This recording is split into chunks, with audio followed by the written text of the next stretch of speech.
మొదటి నుండి ఏ డిస్టర్బెన్స్ లేకుండా షూటింగ్ కంప్లీట్ చేసుకుంటున్న ఖైదీ నెంబర్ 150 ఐటమ్ సాంగ్ దగ్గరికి వచ్చేసరికి కేథరిన్తో కాంట్రవర్సీ అయింది.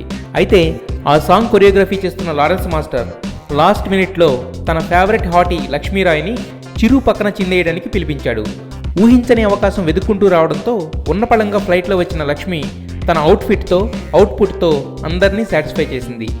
ఎప్పటి నుండో మంచి మాస్ నెంబర్ పడితే టాప్ లేచిపోయే రేంజ్లో రెచ్చిపోవాలని చూస్తున్న మెగాస్టార్ కూడా కొత్త ఎనర్జీతో కుర్ర బ్యూటీతో కలిసి ఇరగదీశాడట. అయితే ఈ ఒక్క పాటకు పాప ఎంత పుచ్చుకుందో తెలుసా? అక్షరాల 40 లక్షలు. లక్ వర్కౌట్ అవ్వలేదు కానీ, లేదంటే అమ్మడు అందానికి హీరోయిన్ రేంజ్ రావాలి. మొన్న మధ్య సర్దార్ గబ్బర్ సింగ్లో హీరోయిన్ కాజల్ కన్నా ఒక్క పాట చేసిన లక్ష్మీరాయ్కే ఎక్కువ విజిల్స్ పడ్డాయి. సో మరోసారి ఖైదీ నెంబర్ 150లో తన గ్లామర్తో మ్యాజిక్ చేసేందుకు ఈమె ఎంతగా ప్రిపేర్ అయిందో లొకేషన్ నుండి వచ్చిన వర్కింగ్ స్టిల్స్ చెబుతున్నాయి.